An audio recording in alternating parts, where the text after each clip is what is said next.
Welcome back. Hope you got some more coffee, some more donuts, and all that kind of stuff. I thought I'd talk this morning about Thanksgiving. Seems fitting. Tis the season for Thanksgiving, and you can advance that to that next slide. I think it just says Happy Thanksgiving. Yeah, Happy Thanksgiving. One of the ideas. The idea of Thanksgiving is centered on the Christian principle of being thankful. I mean, it's a national holiday.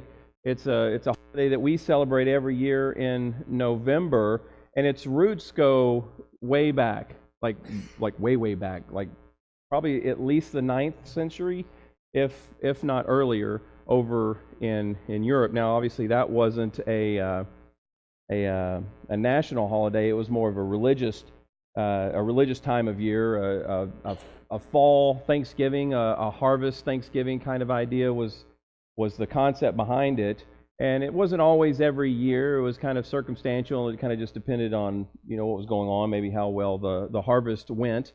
But I thought it'd be interesting this morning to look a little bit at some of the history. And it's like, how did Thanksgiving start? What did Thanksgiving look like? Back in the day, does it look like what we have today, or did it look a little bit different? How can we reflect on those same principles today? Because there's a reason we have a Thanksgiving. There's a reason we have a national holiday, Thanksgiving, and what are those reasons, and what are the core principles behind it?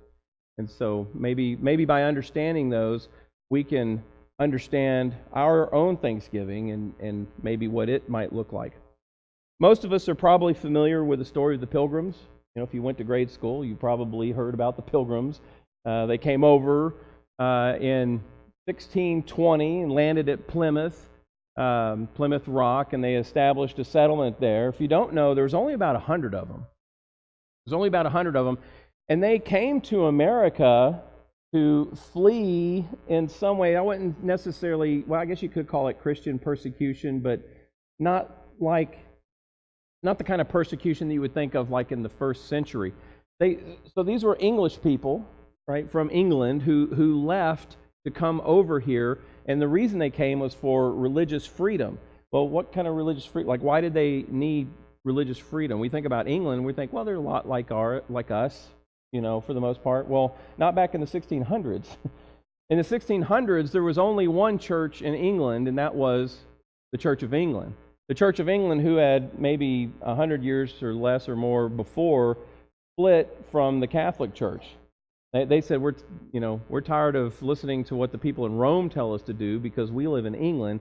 And so they established a new church called the Church of England, who the monarch at the time, the king or the queen of the country, was and still is the head of the church. And if you didn't know, in the 1600s, you had to be a member of the Church of England if you lived in England. There was no other church. As a matter of fact, it was like against the law. And so I thought this was pretty neat. If you didn't go to church on Sunday, you could get fined. Could you imagine? Maybe we should, no. But could you imagine getting fined like you didn't show? We took roll this morning. We noticed you weren't there. Were you sick? Well, no. Were you? No. Well, then you're going to, you need to pay the church $50 or $100 or something like that because you weren't there. And maybe the idea is, well, that'll spur attendance. I mean, that'll get people in the door. You fine them when they don't show up, that'll get them in the door. No, that didn't work. That actually kind of backfired, which, I mean, y'all probably would be like, I'm not going to put up with that. You also could be fined or even imprisoned for holding what might be considered like unsanctioned religious gatherings. Like some of us are involved in life groups here. It's like if you were in a life group that wasn't sanctioned by the church, you could be fined for doing that. You could even be put in prison. If you decided to start having church services on your own, maybe out of your house, or maybe you are going to meet somewhere out in town, nope, you couldn't do that. You'd get fined or possibly in prison for that as well. So that's the Church of England that these pilgrims were trying to get away from. And so they come over in 1620 and land at Plymouth. Like I said, there's about 100 of them, but they landed in November, which is not the best time of the year to start trying to establish a settlement. It took them a couple of months to get here. They also had planned to land down like by Virginia, and so due to storms and stuff, they ended up a lot further north than what they had originally planned. So the further north in New England, it's cold. Winter's already starting to set in November, and they have trouble. They begin to build shelters, and of course, food's a problem. And that first winter for them is brutal. Half of them die. So of the 100 people that came up, can you imagine? I mean, that's like, I don't know, I didn't count this morning. I don't know how many people are here. It felt like it's somewhere around 100 or so, maybe a little bit more.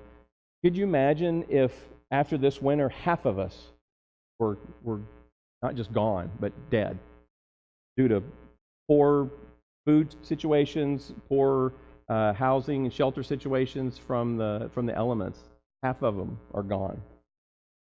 Now again, if you went to elementary school, you probably learned about how some of the Native Americans came and helped them.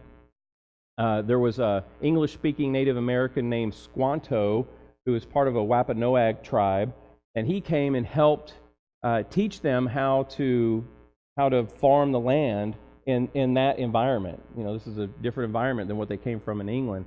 So he taught them how to farm. A lot of that was corn, which was very valuable for them. He also taught them how and where to fish and hunt for different things in their environment, because they're in a much different place than they were in England.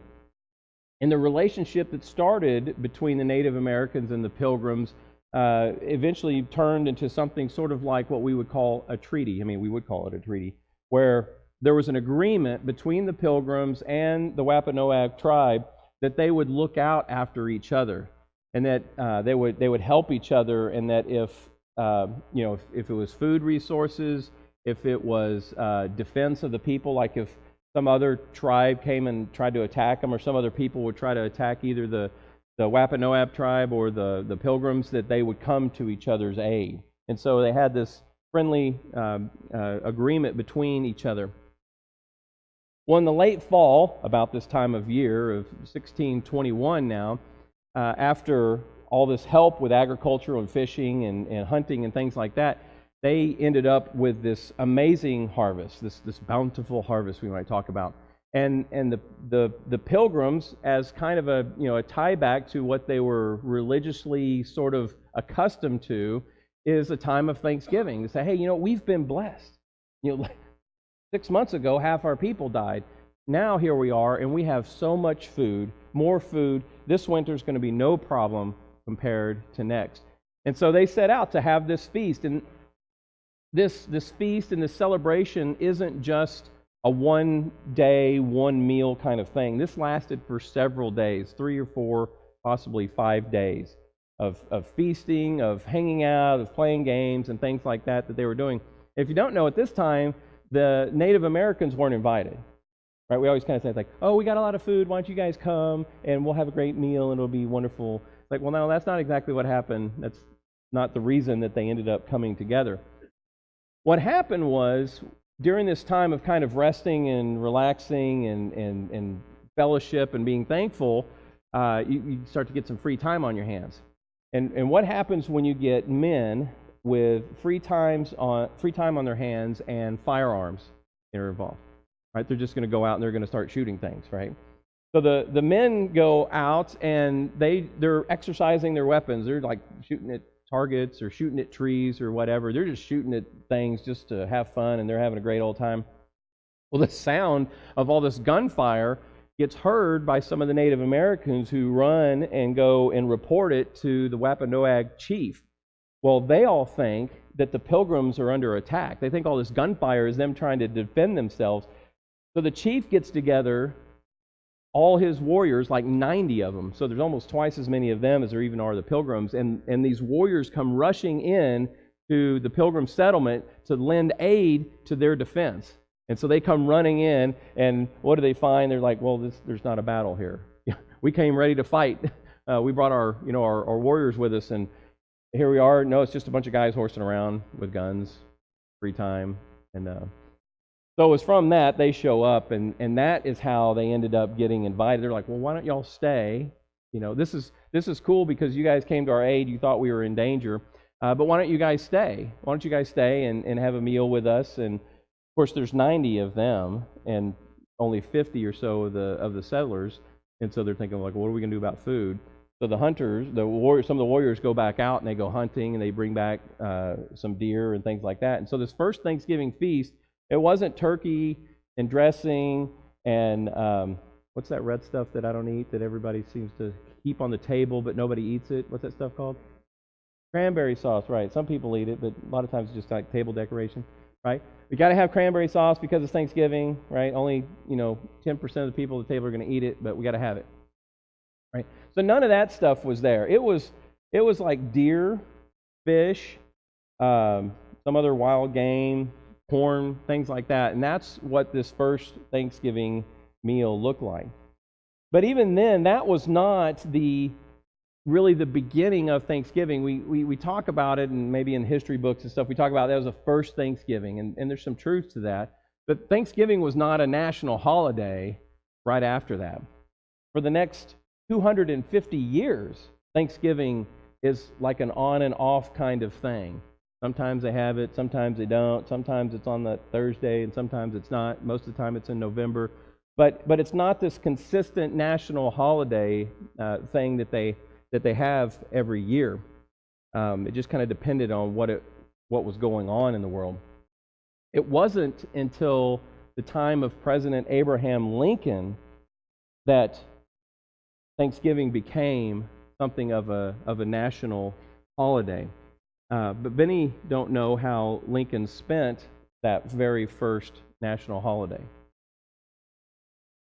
So in October, Lincoln issues a proclamation saying, we need to have a national holiday of Thanksgiving.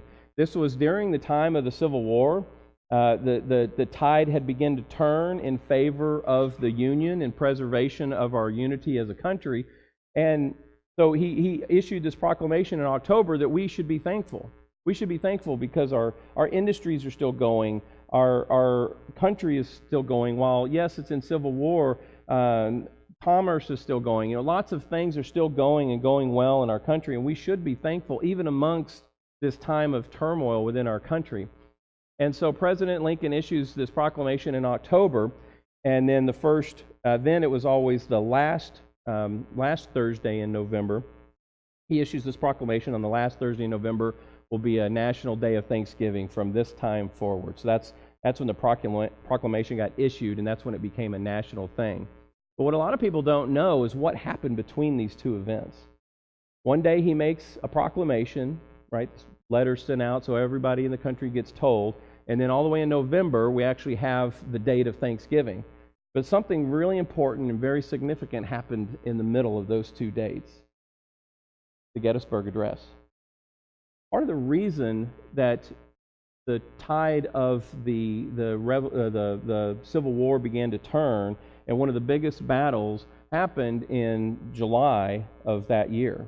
And so July, there was the Gettysburg Battle. The Northern armies won. And by October, Abraham Lincoln's reflecting on this and says, we should be thankful. We should be thankful. The tide is turning in the favor of unity, in the favor of freedom. And so he gets up to give this, not the declaration, but to give this speech, the Gettysburg Address. Kind of interesting, he only spoke for 2 minutes. The guy before him was a preacher. Guess how long he spoke? 2 hours. The guy before him spoke. I've given some long lessons here. I've given some lessons where you're like, David, let's go. I'm getting hungry. My kids are beginning to revolt back there. But 2 hours. He spoke for 2 hours. Abraham Lincoln got up and he spoke for 2 minutes. And guess what? Nobody remembers what that preacher said. Everybody remembers what Lincoln said. And in that speech, one of the things he said was, "We here highly resolve that these dead shall not have died in vain, and that this nation, under God, shall have a new birth of freedom, and that government of the people, by the people, for the people, shall not perish from the earth. Some of the most memorable words from, besides 7 years ago, our forefathers set forth right in the beginning part that a lot of people remember from elementary school. But this Gettysburg Address. Another fact that a lot of people don't know is that while giving that speech, Abraham Lincoln was suffering from headaches and suffering from fever. And on the train ride back from Gettysburg back to Washington, Abraham Lincoln lay on a bench with his head in the lap of a young African American, like 20-something-year-old guy. This guy's name was William Johnson. Lincoln had wanted Johnson to be like his chauffeur, his driver, or something like that, but the White House staff had decided that that position is a position of too much importance for a person of such dark skin to have. Even this is part of the North, part of the North. It's all for freedom. That there's still some looking down on him because of his color.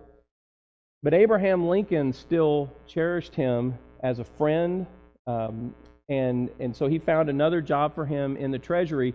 But Abraham Lincoln and William Johnson continued to be involved in each other's lives a lot. And so lying on that bench, on that train ride back to Washington, D.C., Abraham Lincoln's head is laying in the lap of young William Johnson, who applies cold compresses to his head to try to get him to try to fight the fever and things like that.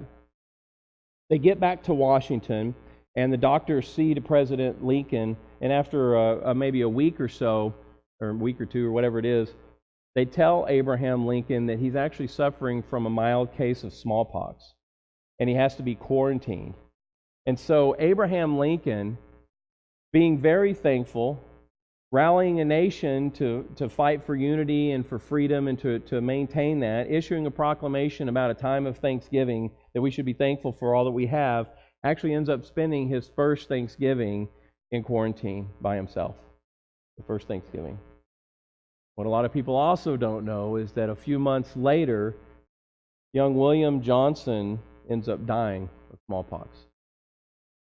President Lincoln bought his casket, arranged his funeral, even paid off a debt.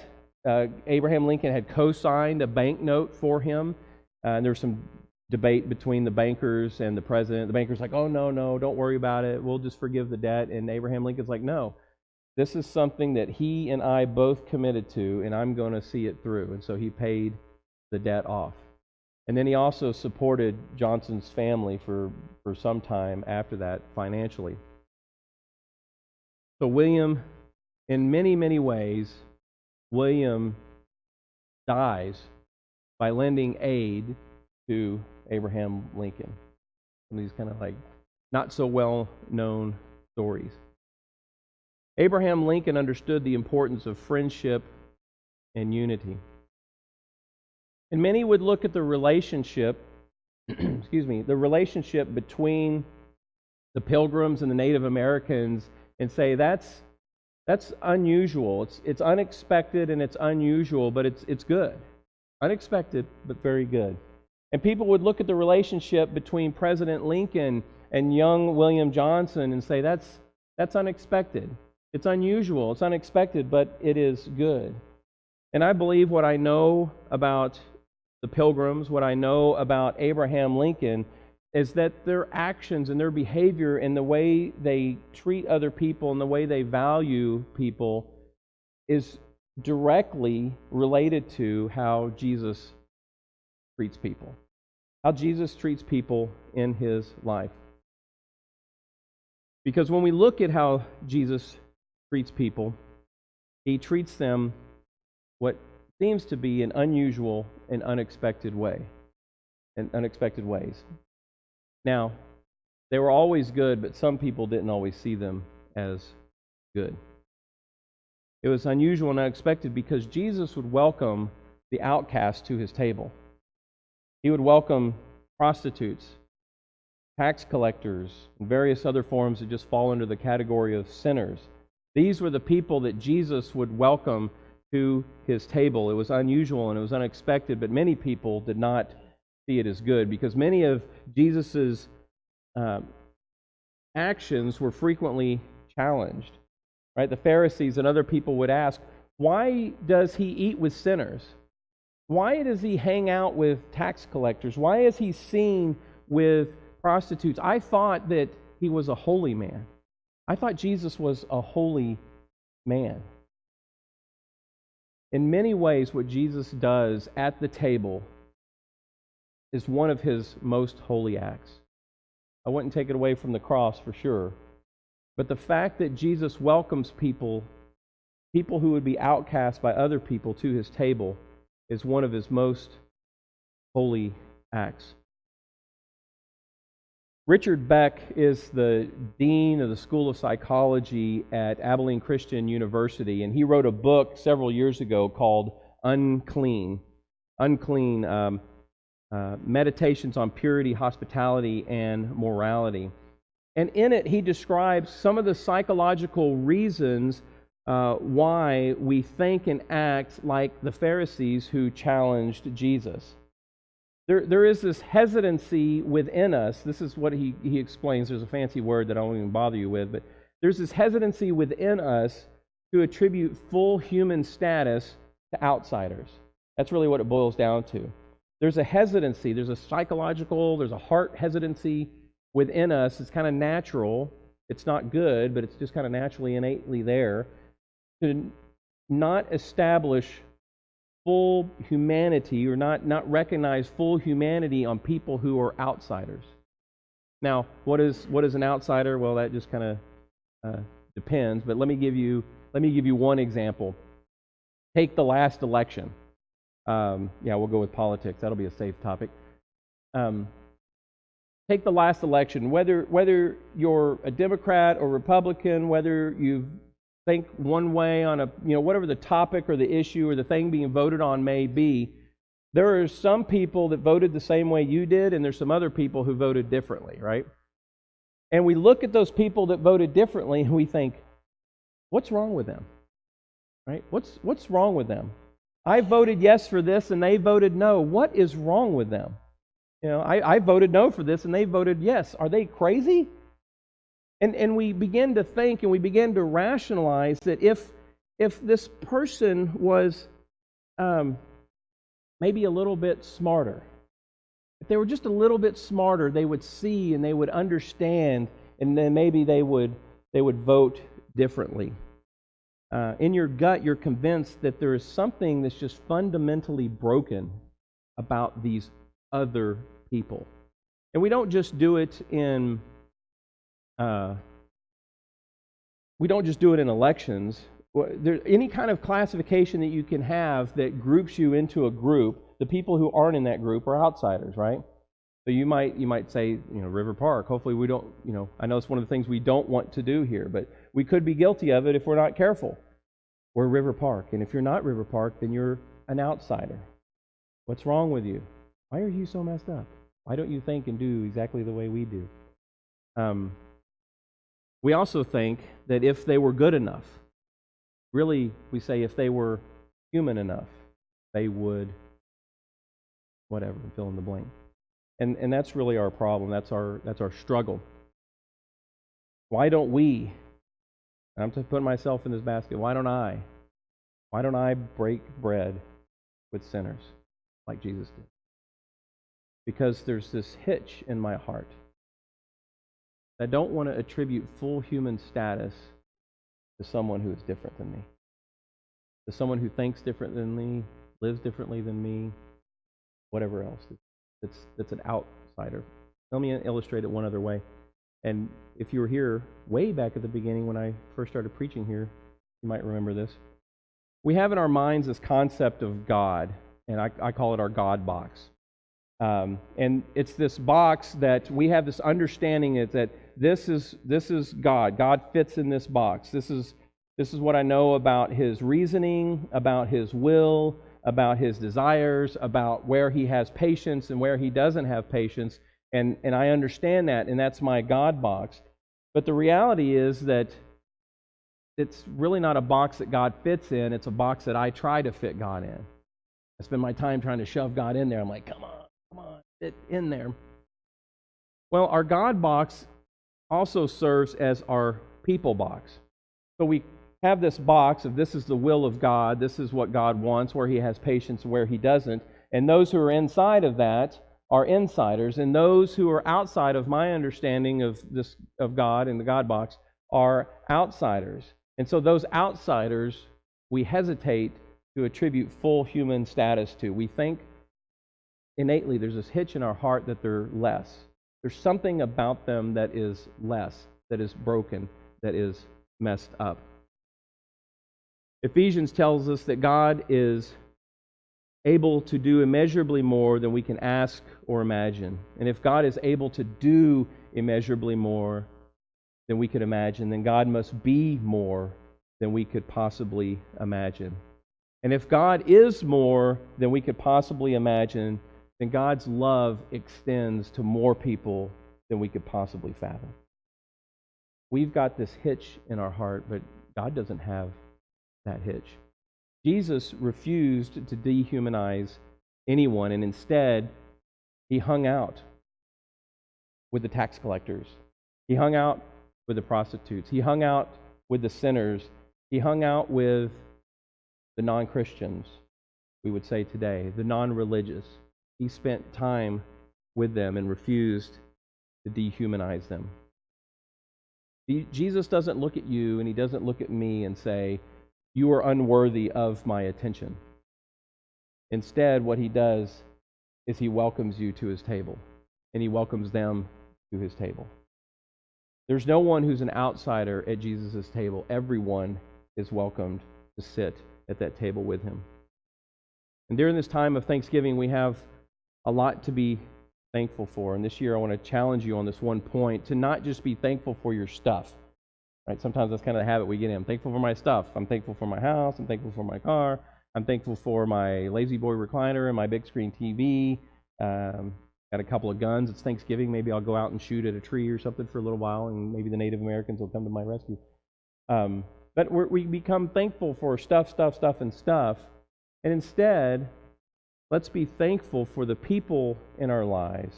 Even, I know it's hard. It's hard, believe me. I know. Even the people who think a little bit differently.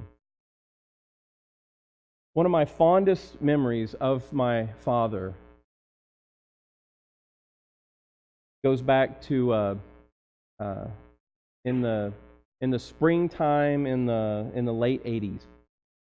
My father was a high school band director for 37, 42 years or whatever. It was a long time. His whole life, he got out of college, he became a band director, and he did that until he retired. And one of my fondest memories, I wish I had a picture of it because it is etched in my mind as clearly as if it happened yesterday. When we would go on band trips, like we frequently went, this was before, I met Cher in Corpus Christi, this was before we moved to Corpus Christi. We would take the band, Dad would take the whole band to Corpus Christi. There was a parade that we'd march in. We'd do a little bit of sightseeing and a little bit of vacationing. And we always stayed at this hotel that was right on the beach on Padre Island. And we were always there over a weekend. It's like we left on Thursday, and I think we came back on like Monday, and we marched in this parade on Saturday.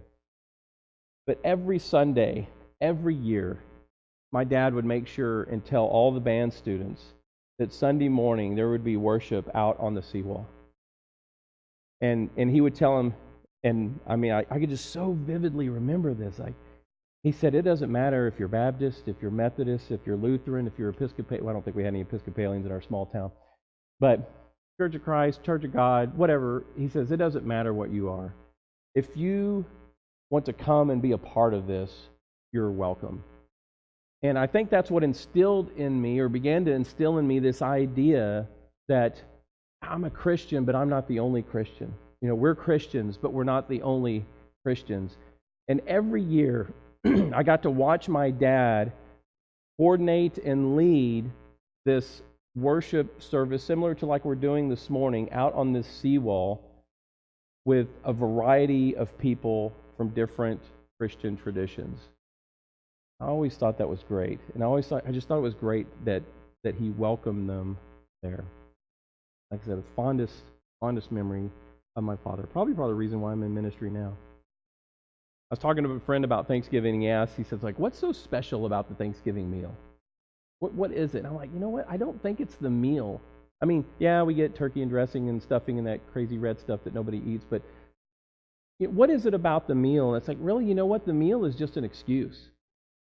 The meal, I mean, yeah, it's special because it's something we don't normally do, but the meal is just an excuse. What's really important is the people that we bring around the table.